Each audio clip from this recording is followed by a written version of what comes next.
Senador, muito boa noite. Obrigado pela presença, pela entrevista aqui aos Pingos nos Is. Boa noite, Vitor Brown. Boa noite, Ana Paula, Fiuza, todos que nos assistem. Eu estou muito na linha do que o Fiuza acabou de falar. Ele traduziu muito objetivamente o que a família sente, né? E, na verdade, o Bolsonaro ele foi vítima real de ódio, um ex-militante do PSOL, e ainda assim é acusado por parte da imprensa, não é o caso da Jovem Pan, e ter um discurso de ódio, sabe-se lá Deus por quê. Eu só vejo ele se defendendo de ataques que ele acha que são infundados, ele se defendendo de acusações completamente absurdas, surreais, que não fazem parte do jornalismo. Várias matérias em que são publicadas coisas em que sequer checam com a assessoria do presidente ou com a da família, o que está acontecendo, colocam como se fosse verdade, e ele se defendendo disso tudo. Então, é exatamente isso que foi dito. O presidente Bolsonaro ele é vítima, e essa internação é mais uma prova de que, né, ele continua sofrendo as consequências desse atentado contra a democracia, desse atentado contra a sua vida. Né? Infelizmente, ele está suscetível a isso, né, por muitas vezes ao longo da sua vida ainda, e que Deus seja que seja muito longa a sua vida ainda, mas causa uma indignação em todo mundo, porque é só quem estava lá na hora, quem presenciou, né, o presidente Bolsonaro, então candidato, com a barriga aberta numa maca na Santa Casa de Fora, com o intestino para fora, cheio de fezes, e os médicos lavando, tirando o cocô do seu intestino, ele entre a vida e a morte, e tudo isso que ele passou, a reconstrução lá do seu intestino, as várias cirurgias que ele já teve depois, as limitações físicas que ele tem, ele não pode mais jogar um futebol como ele jogava, né? Ele, enfim, está com a sua atividade física bastante limitada, e ainda assim, a gente é obrigado a ver pessoas que vão para as redes sociais, e parte da imprensa, mais uma vez, enfim, querer sugerir que foi uma facada fake, querer desejar a morte de um cara que quase deu a vida por aquilo que ele acredita, hoje é presidente do Brasil. E tem uma coisa que eu acho que é pior ainda, porque acaba ficando permanente, porque está na internet até hoje. Existe um documentário, entre aspas, feito por um blog do PT, sugerindo que o presidente Bolsonaro combinou a sua facada com Adélio Bispo. Ele calculou o risco, né, de morrer, o Adélio foi cirúrgico, enfiou a faca exatamente no ponto ali, que se pegasse 1 milímetro para cada lado na barriga do presidente, ele estaria morto, porque pegaria uma veia, uma artéria importante, não conseguiria resistir até a chegada na Santa Casa de Fora. Esse filme fake, assim não é tratado pelo Google, né, tá no YouTube até hoje, sendo monetizado, né, pessoas inescrupulosas ganhando dinheiro com isso ainda, e eles têm o direito, né, de fazer isso. Se fosse o contrário, eu tenho certeza, se fosse com uma outra pessoa qualquer, que não fosse o Bolsonaro, se fosse com o ministro do Supremo, por exemplo, eu não tenho dúvida que esse link já tinha sido removido, as pessoas estavam presas nesse momento. Mas é isso que a gente enfrenta, eu lamento a gente ter que conviver com essa realidade na hora de fazer o nosso planejamento. A gente não pode contar com um jornalismo sério por parte de muitos veículos de imprensa, mais ou menos reforçando que não é o caso da Jovem Pan. Senadora, a próxima pergunta é da Ana Paula Henkel. Com você, Ana, boa tarde. Boa noite para vocês aí no Brasil, Vitor, Bolsonaro, Augusto, está chegando aí, né, nosso mestre, Fiuza, e nossa audiência também. Um feliz ano novo a todos, e agora em especial ao presidente aí, desejando melhoras, boa recuperação, né, começando um ano aí de uma maneira apreensiva, mas desejamos aqui as melhoras ao presidente Jair Bolsonaro. A pergunta que eu tenho para o senhor senador Flávio é, desde a facada do presidente ali ainda em campanha, ele passou, né, por cirurgias e tem um acompanhamento aí, muita gente inclusive diz que a facada é fake, como o senhor estava falando. Nesse tempo todo, o que mudou porque nós conhecemos o presidente sempre de uma maneira brincalhona também, tentando levar até o lado da cirurgia de uma maneira mais, né, mais leve, tentando colocar de uma forma assim, muito de brincadeira com as pessoas, mas o que mudou na saúde do presidente? O que nós podemos saber na saúde, assim, no cotidiano, no dia a dia? O que mudou radicalmente depois da facada? Porque nós sabemos que muita coisa teve que ser mudada, a alimentação, enfim. Parece que a vida do presidente Bolsonaro aí deu uma guinada significativa. E o senhor pode dividir um pouco com a gente o que mudou desde a facada? Olha, Ana Paula, nessa parte física e emocional mudou bastante, radicalmente. Ele sempre foi uma pessoa, como você falou, super bem-humorado. Isso ele continua sendo, graças a Deus, uma pessoa simples, de hábitos humildes e que gosta sempre de dar o exemplo. Mas é óbvio que muda a rotina de alimentação dele, muda as possibilidades que ele tem de praticar um esporte, né, sempre com limitações. Ele comentava que ele gostaria de saltar de paraquedas, por exemplo. Foi convidado por um grupo de amigos dele da época que ele estava aqui na ativa, na Brigada Paraquedista ainda, e os médicos sempre sugerindo que ele não faça. Quer dizer, ele tem que abrir mão de muita coisa. Eu acho até que essa piora dele, mais uma vez, eu não sou médico, mas eu imagino que tenha sido isso, ele, quando está na sua rotina no Palácio do Planalto, ele consegue ter uma alimentação um pouco melhor, em horários mais regrados. E aí agora que ele tira alguns poucos dias para poder descansar, né, que ele é ser humano, também merece descansar, e mesmo assim não tira 30 dias de férias como todos os trabalhadores do Brasil têm direito, mas isso pode ter afetado sim a rotina dele e obviamente isso pode ter sido o fator que gerou ali o entupimento parcial do seu intestino. Então muda muita coisa. Ele sempre foi um cara com físico muito, enfim, muito vigoroso, né? O apelido dele no quartel era Cavalão por causa do seu porte físico, né? E ainda assim a gente vê como parece que a energia dele é inesgotável, a disposição que ele tem de estar sempre na rua fazendo o que ele gosta, de estar com o povo, enfim, de dar a sua cara a tapa para mostrar para todo mundo que ele tem apoio popular, ao contrário do que pesquisas mentirosas mostram. Mudou a rotina, mas eu acho que ele soube se adaptar muito bem a essa realidade dele agora. Tem que tomar alguns cuidados, que às vezes ele pode ter se empolgado aí, exagerou talvez na mudança dos seus horários, no que ele está comendo. Isso pode ter sido um fator, mas você vê que ele tem que abrir mão dos hábitos que ele tinha e assim, eu acho que isso vai ser para o resto da vida, porque essa cirurgia ficam ali, né, espécies de cicatrizes dentro do estômago que causam ali uma rugosidade que volta e meia trava algum, come um churrasco, por exemplo, não sei se ele pode comer um churrasco como ele gosta de fazer, se isso não pode implicar um problema como ele está tendo agora, mas se Deus quiser, pelo que as notícias que nós temos até agora, não é nada grave e não vai precisar de cirurgia. Vamos aguardar aí a posição definitiva do médico lá da equipe, do Dr. Macedo. Guilherme Fiuza. Parece que caiu o Fiuza, então vou aproveitar e emendar uma pergunta também, senador. Voltou o Fiuza, voltou. Vai lá, Fiuza, a gente não ouviu o começo da sua fala. Desculpa, entrou uma ligação aqui, mas eu já recusei. Não me ligue essa hora, por favor.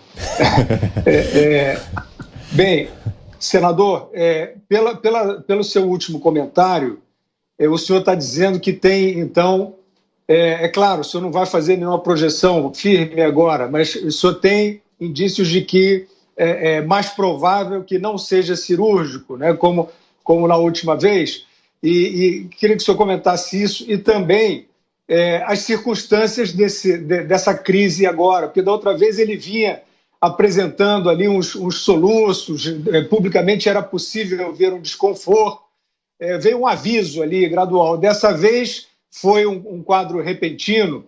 E só mais uma outra questão, essa limitação da prática física, esportiva, ela se deve a quê? Olha, Fiuza, eu conversei com ele agora há pouco, mais cedo a primeira-dama Michele já tinha também dado notícias lá estava ao lado dele para dar o suporte, né, para a gente, que em relação às outras vezes, ele está agora nesse momento muito melhor do que estava de outras vezes quando ele precisou se internar, né? Então, assim, a gente está para escutar. O que acontece ali? Ele, quando bota aquela sonda pelo nariz, é para pescar lá o líquido de dentro do estômago, porque como toca o intestino, né, vai produzindo líquido, vai acumulando, está entupido, aquilo vai enchendo o estômago, ele pode broncoaspirar aquilo e levar a uma situação muito mais grave. Então, aquele tubinho que vai é para desinchar ali o estômago, tirar o líquido que tem ali de dentro, já dá uma sensação de conforto um pouquinho melhor para ele. E, normalmente, as outras vezes foi assim, a primeira coisa que se tenta é mudar a dieta dele. Então, uma dieta líquida, pastosa, gelatina, essas coisas, né? Para ver se o fluxo intestinal dele normaliza e aí volta a funcionar normal, ele tem alta. Né? Caso isso não aconteça, aí sim que você começa a pensar em fazer uma intervenção cirúrgica. Só que, mais uma vez, essa confirmação não tem, é a torcida nossa aqui, e como ele tem que rasgar a barriga dele, né, de baixo do peito até lá embaixo no umbigo, e a parede do abdômen dele fica muito frágil, então ele tem que colocar uma espécie de tela para proteger ali, separar o músculo dos órgãos, e ela pode se deslocar, a parede ali pode empurrar e formar aquelas hérnias. Então, os movimentos bruscos de impacto podem podem resultar em algo que complique ali a saúde dele e provoque esse tipo de consequência, né? Então, mais uma vez, é uma pessoa, um ex-militante do PSOL, né, que tentou tirar a vida de um pai de família, de um presidente da República logo em seguida, né, e ainda assim é o Bolsonaro que tem discurso de ódio, não é ele que foi vítima de ódio. Então a gente fica muito sentido com isso tudo, e o que mais incomoda de verdade aqui, falando de coração, é ver a quantidade de pessoas aí que parece que não tem coração, né, e desejando o pior para o ser humano, desejando a morte do meu pai. Eu quero falar para essas pessoas o seguinte: desejo um excelente 2022 para todos vocês, né, que Deus dê em dobro tudo aquilo que você está desejando para o meu pai. Já que a gente não deseja nada para o outro que a gente não queira para a gente, eu estou desejando a vocês isso daí. Porque vocês não sabem o que é, muita gente, a grande maioria, não sabe o que é ter um pai entre a vida e a morte, vítima de um atentado contra a sua vida por questões políticas e eleitorais. O Brasil nem tinha tradição disso, né, mas o presidente Bolsonaro estava tão forte, a certeza que ele seria eleito era tão grande, ele toma a facada, que foi o único meio que tentaram, que arrumaram para tentar tirá-lo da disputa, né? Mas graças a Deus o TRF1 mudou o seu entendimento, autorizou a quebra do sigilo telemático bancário dos supostos advogados do Adélio, e eu tenho ali a esperança que se rastreie o caminho, quem foi que pagou essas pessoas, né? Quem foi que manipulou o Adélio, quem forjou aquela prova que o Adélio tinha um álibi, né, de que ele estaria presente na mesma data e horário que ele deu a facada, tinha um registro de entrada dele na Câmara dos Deputados. Quer dizer, tem muita coisa, o laptop dele, o celular dele, tem muita coisa que pode ainda ser produzida e que, infelizmente, à época o ministro da Justiça era Sérgio Moro, e ele não se preocupou muito com isso, né? Infelizmente, ele colocou ali, enfim, para as pessoas para concluírem muito rapidamente o inquérito, sem se preocuparem em fazer uma investigação mais séria, e agora, fatos novos, com essa autorização do TRF1, isso pôde ser retomado e está com a Polícia Federal, né, para que faça as investigações, porque eu não tenho nenhuma dúvida de que esse cara não agiu sozinho. É uma pessoa, inclusive, que quando deu entrevistas, muito bem articulado, né, parecia até uma pessoa razoavelmente acima da média de inteligência, sabia o que estava falando, sabia o que estava fazendo, e não me parece ser uma pessoa, um maluco, que do nada vai lá sozinho e faz um negócio desse da cabeça dele, né? Rapidamente apareceram novos advogados num jatinho particular em questão de horas. Quer dizer, você, para contratar um advogado, você precisa, né, primeiro buscar alguém, conversar, negociar um horário, não sei o que, demora até você ter um advogado constituído para te defender em alguma situação. Então os caras estavam com tudo pronto, até para você alugar um avião demora. Você não pega um avião igual pega um Uber. Olha, tem um avião sobrando aí, estou indo para aí agora, é que eu vou lá para Juiz de Fora para atender um cliente. Não, você tem que pedir, você tem que ver, tem que abastecer avião, tem que chamar a tripulação, isso demora algumas horas. O avião desse cara estava pronto já. Estava pronto. Quer dizer, como é que não foi premeditado um negócio desse? Muito difícil acreditar que não foi, né? Mas essa parte aí, vamos acreditar que a Polícia Federal vai conseguir fazer uma investigação agora sim séria, isenta, e que realmente descubra quem são os culpados dessa tentativa de homicídio do presidente Bolsonaro. Bom, já com a gente também Augusto Nunes. Augusto, boa noite. A sua pergunta, por favor, ao senador Flávio Bolsonaro. Boa noite, Vitor. Boa noite, meu irmão Guilherme, minha querida parceira Ana Paula. Bom, senador, em primeiro lugar, tomara que tudo corra bem. Tá? Fomos surpreendidos aí por essa informação, mas é decorrência do atentado. Eu pergunto o seguinte, e eu lamento aqui porque eu estava atrasado na conexão, eu não ouvi as perguntas que fizeram, se eu me repetir, então eu peço desculpas. Vocês não pretendem processar os que manifestam, eles sim, ódio num momento desses? Augusto, já fizemos várias vezes. E sabe o que acontece? As ações são arquivadas, né, porque dizem que as pessoas têm o direito à liberdade de expressão. Por incrível que pareça, acredite se quiser. Como eu estava falando de um vídeo que está até hoje aí no YouTube, se você der um Google, né, futebol com a cabeça do Bolsonaro, está lá, criança chutando uma bola, né, que é uma imitação da cabeça do meu pai, e aí não tem problema, tudo bem, vamos chutar a cabeça do presidente, né, que vê o que acontece. Né? Se fosse a cabeça do ministro Supremo, né, se fosse a cabeça de uma outra autoridade qualquer, eu acho que seria diferente, né, o entendimento.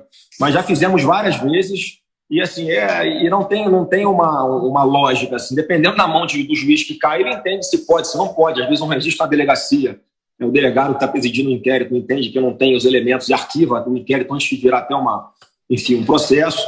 A gente procura fazer, a AGU agora tem tomado conta disso, na Advocacia Geral da União, fazendo esse acompanhamento dessa parte criminal, porque diariamente o presidente é vítima desse tipo de situação. Enfim, cabe a gente isso, tem que recorrer ao judiciário. Algumas vezes anda, outras vezes não. Algumas vezes a gente pede indenizações, aí conseguimos ganhar em uma instância, perdemos em outra, ou perdemos de primeira e temos que recorrer. Não é fácil. Infelizmente, a liberdade de expressão parece que para o Bolsonaro ela é flexibilizada, né? Ela tem um limite. Se você falar que uma vacina não tem 100% de eficácia, você não está manifestando sua liberdade de opinião. Você está falando uma fake news, uma mentira, você é banido da rede social, você tem um comentário excluído. Então, esse é um assunto que, enquanto não tiver uma regulamentação séria, e é difícil chegar em critérios objetivos, né, para evitar que essa subjetividade de quem vai analisar essas situações tenha esse peso ideológico, porque quem faz análise são seres humanos. Não sei quem faz análise lá do YouTube, do Google, por exemplo, do que pode e o que não pode ficar no ar. Mas, via de regra, a imagem que vem na nossa cabeça de quem está naquela sala que debate o que pode e o que não pode ser censurado são pessoas com ideologia mais à esquerda do que à direita. Lamentavelmente, nessa área de comunicação social, vocês são dela, a produção de militantes ela é anual. É uma lavagem cerebral pesada já na cadeira das faculdades, né, dessa área que trabalha aí com jornalismo e comunicação social. Enfim, mas é algo que mais uma vez, é uma sensação de impotência, sim, que nós tomamos medidas, né, que são cabíveis, mas a chance de sucesso é muito baixa e a gente vê os critérios para outras pessoas são diferentes. Para eles não importa. Se você falou mal de um ministro na mesa do bar no clube, perto da casa onde ele mora, isso aí não pode, ameaça de prisão, né, enfim. Mas jogar bola com a cabeça do presidente pode, né, fazer um pseudo-documentário por um blog do PT, sugerindo que a facada no presidente foi fake, né, foi combinada com o Adélio, isso não tem problema, né? Até agora está no ar, estão lá, tem lá ganhando muito dinheiro em cima da cabeça do presidente, em cima de uma fake news contra o presidente, porque tem um monte de imbecil que acredita. Então, às vezes, a vontade de Augusto chegar e publicar algumas fotos do presidente no momento da cirurgia que o vereador Carlos Bolsonaro tem. Ele estava lá naquele momento, estava acompanhando o meu pai na hora do atentado, para ver se as pessoas acreditam, né? Ver ele lá estendido numa maca, né, com a barriga aberta, o intestino todo para fora, os médicos lavando o intestino, procurando onde estava o corte, muito sangue, né, para ver se acreditam que ele ficou entre a vida e a morte. Né? Acho que ninguém que pretende ser presidente e quer continuar vivo vai se arriscar ao ponto, né, de combinar uma facada com alguém que vai passar ali 1 milímetro de cada lado de veias e artérias importantes. Se tivesse pego um pouquinho para a direita, um pouquinho para a esquerda, ele estava morto. Mas esse é um desabafo que eu faço em nome da família, porque indigna, porque a gente sabe que o Bolsonaro é um cara do bem, um cara simples, que está dando o melhor que pode para o Brasil, não deixou ninguém desamparado nessa pandemia. Todos os brasileiros que se vacinaram foi por causa do governo federal. Quem quis se vacinar tinha vacina disponível. As crianças que vão se vacinar aí, daqui para frente, se for desse jeito que o Ministério autorizar, com os pais permitindo, um atestado médico, vão ter vacinas disponíveis, mais uma vez, garantida pelo governo federal. O auxílio emergencial, o Auxílio Brasil, garantiu que não existisse um caos aqui no país. Enfim, eles, durante a pandemia, fez o que podia fazer e nós somos hoje reconhecidos pela própria OMS, a Organização Mundial da Saúde, que muitos especialistas aqui se baseavam para criticar o presidente. Aí, quando há um elogio hoje em dia, não, é normal, confirmado que é obrigação. Enfim, mas ele estava ali tirando alguns dias de descanso, é um cara que trabalha de domingo a domingo, Augusto, você sabe bem, domingo a domingo, não tem hora, não tem, assim, disposição para fazer tudo, mesmo com a saúde debilitada. Ainda assim, nesse intervalo, que ele tirou alguns poucos dias para poder respirar e recarregar a bateria, foram várias coisas que foram feitas ali de importantes, medida provisória que garante lá os 700 milhões para as vítimas de enchente da Bahia, o FIES agora, que o governo vai permitir que os alunos que estão endividados eles possam pagar a sua dívida com 92% de desconto do principal e 100% de desconto, né, de juros e multas.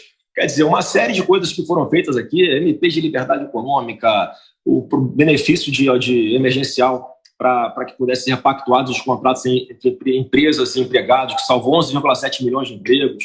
Desde 2019, já geramos mais de 3 milhões de novas vagas de emprego. Isso, assim, em plena pandemia. São mais de 700 bilhões já contratados, já contrato assinado, gente. A iniciativa privada já assinou contrato com o governo aqui para poder investir em infraestrutura, principalmente, em saneamento básico, é muita coisa. E ainda assim, Bolsonaro é o cara que não tem respeito internacional. Pô, como que maluquice!